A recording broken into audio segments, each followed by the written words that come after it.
A lot of what has been discussed thus far in the two January 6th investigation hearings is stuff that's been the subject of some public reporting or perhaps even leaks from the committee in advance of the public-facing hearings. This detail was new about the president's own campaign and the head of the Republican Party in Congress going to the president to say, stop talking smack about mail-in voting. Our voters are going to vote mail-in voting as well. If you cut off our voters from one of the convenient forms of voting, you're only going to hurt our chances in November. Stop doing it. But the president, quote, his mind was made up.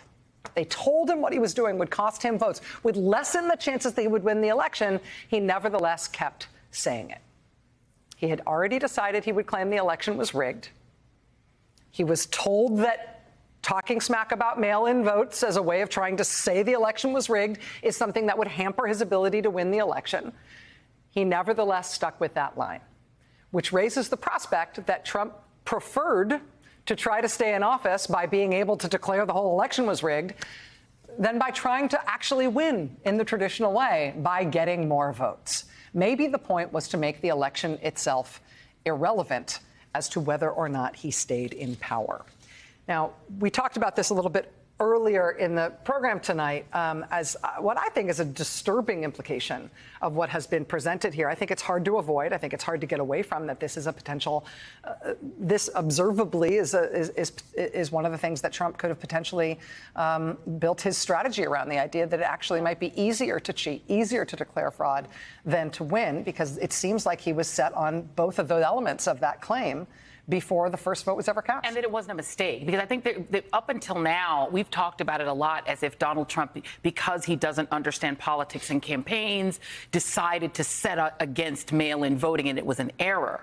This suggests it wasn't an error. This suggests that he had a deliberate scheme to reduce the mail-in ballots, perception of being a legitimate form of voting on purpose to that point, that he wanted to be able to, in the states that are very late and slow in counting mail-in votes, namely Pennsylvania, namely places like Wisconsin. And also, let's not forget, these are states that had also expanded the opportunity for mail-in balloting because of the pandemic. So they were using it more, and you would have this big shift among people of color, among black voters, brown voters, and young voters to do something they didn't normally do. Those of us who work in campaigns will tell you it's normally Republican, older, whiter voters that used mail-in traditionally. So it seems like, why would he want to stop them from being able to use it? Oh, wait, in the pandemic, younger, browner, blacker voters are now the ones who are pushing to use early and mail-in, and he could just invalidate it and get his little racial charge in there, too, and say it was Philly, it was Detroit. Exactly. And there was this weird crime foretold aspect to the whole thing, because all of us spent literally months talking about what was going to happen on election night as we watched Trump, A, say that he was not going to, basically was not going to accede to the will of the people and respect the results, but B, as we watched him intentionally polarize voting method. That's what he was doing. Polarizing voting method, which, by the way, has persisted in the primaries to a bizarre and almost insane degree, right? There's no, substantive reason that voting method should be polarized, but he has polarized voting method. He polarized voting method, and we all spent months saying, this is what will happen. They will count same-day votes first. It will look very good for Donald Trump. The mail-in ballots will come later. In some places, like in Pennsylvania, where the Republican legislature has sabotaged the vote counting so they can't count it ahead of time, it's going to take a really long time. We said all of this.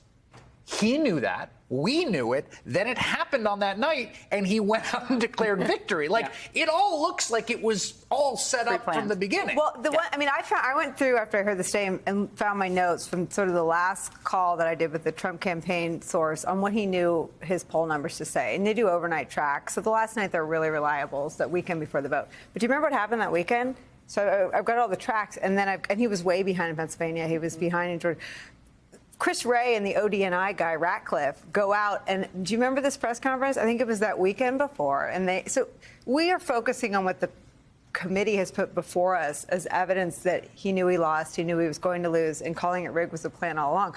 But there was a lot of other things he did to try to make it sound rigged. And he trotted out his FBI director and his director of national intelligence. And I found it in my notes of his poll numbers at the battleground station last weekend because that press conference happened and I was in the car and I pulled over and I'm taking notes. What were Ray and Ratcliffe sent out to do? They go and do a press conference, they grab Ray and they go to the briefing room and they announce the potential for election interference. And it all happens. So we're focused on the way that he was calling it rigged about mail-in voting, but it wasn't the only thing he threw at it to try to invalidate the election. And then when you look at the things that Stuart Rhodes and the other Oath Keepers are claiming in their defenses, they were waiting for Trump to invoke the Insurrection Act. They had weapons outside. I mean, what the committee has the potential to do is tell a story about a broad conspiracy that predates January 6th, that really spans this whole period. But there were stories we covered as separate, as one-offs, and what the committee may do is pull it all together. I mean, I asked Congressman Aguilar about whether the conspiracy will come together between what we cover as separate, at least it's separate in terms of what DOJ is charged. And he said, stay tuned. They're not knocking down the idea that there is a broad conspiracy that involves Trump. Something that will connect the president and his sort of plotting to undermine the election with the 800 plus people who have been charged. It seems possible.